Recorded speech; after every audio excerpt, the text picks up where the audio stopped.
Hoy vamos a adentrarnos en una de las historias más increíbles sobre perseverancia y destino. Nos vamos a las antiguas tierras de Canaán para seguirle la pista a José, un joven cuya trayectoria, vaya se lo fue, acabó marcando no solo su propio futuro, sino el de naciones enteras. Y fíjense, para meternos de lleno en esta historia, vamos a hacer algo un poco distinto, empezar por el final.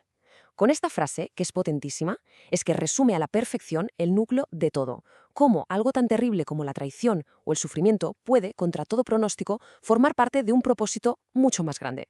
Bueno, pues nuestra historia arranca, como tantas otras, con una familia, y una familia bastante complicada, la verdad.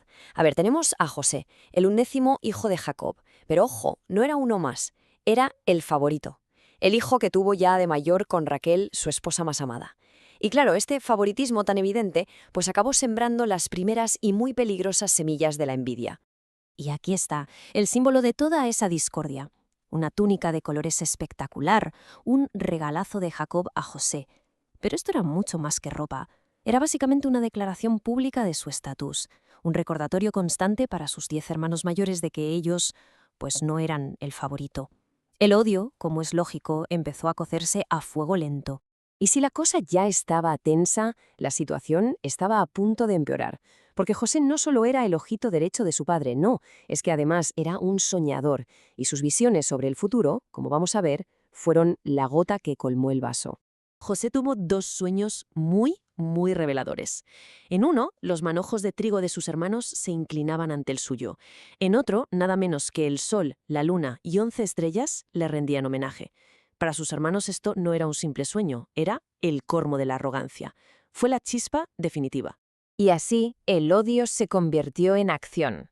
20 piezas de plata.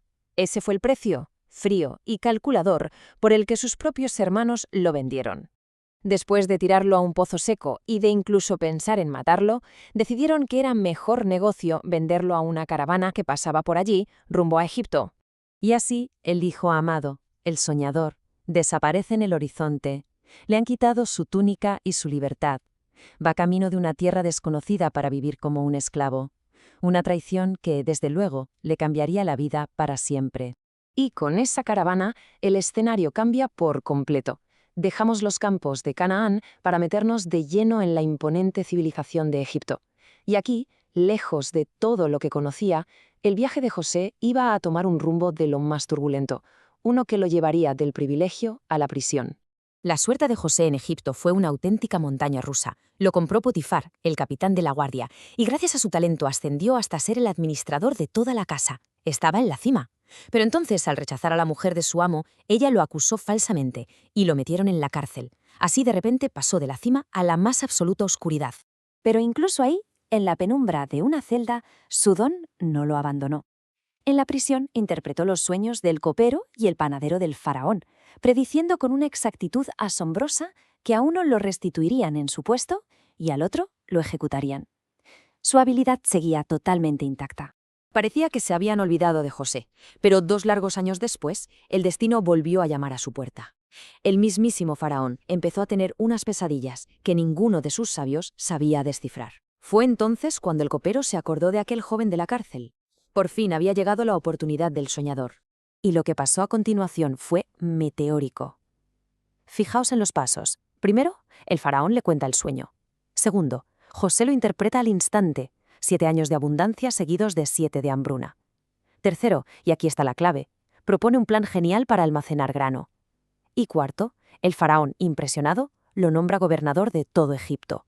Es que si lo pensamos fríamente, es una trayectoria increíble. Con 17 años lo venden como esclavo, pasa años en la cárcel injustamente, y a los 30, de repente, se convierte en el segundo hombre más poderoso de la nación más grande del mundo. Un viaje asombroso, del pozo al palacio. Tal y como José predijo, llegó la hambruna. Y fue tan gorda que se extendió hasta Canaán, obligando a sus hermanos a viajar a Egipto para comprar comida.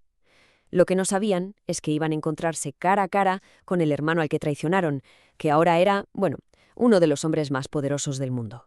Y aquí llega la gran pregunta moral de la historia. José los reconoce al instante, pero ellos, a él no. Tiene poder absoluto sobre sus vidas. Podría vengarse, podría destruirlos. ¿Qué camino elegirá? La tensión es máxima. Después de ponerlos a prueba para ver si sus corazones habían cambiado, llega el clímax emocional. José ya no puede contenerse y se revela entre lágrimas. Pero no hay reproches, no hay venganza, solo unas palabras que lo cambian absolutamente todo. Soy José, vuestro hermano. Y así volvemos a la frase del principio, que ahora cobra todo su sentido. José les explica que aunque su intención fue hacerle daño, todo formaba parte de un plan mucho más grande para preservar la vida, para asegurar la supervivencia de su familia y con ello el futuro del pueblo de Israel. Al final, la vida de José es un testimonio brutal de que el carácter es el destino. Desde la cisterna hasta el palacio, su fe y su integridad nunca cambiaron. Y su historia nos deja una lección atemporal sobre cómo encontrar un propósito en el sufrimiento y sobre el poder, el increíble poder liberador que tiene el perdón. Un soñador que, al final, salvó a todo un pueblo.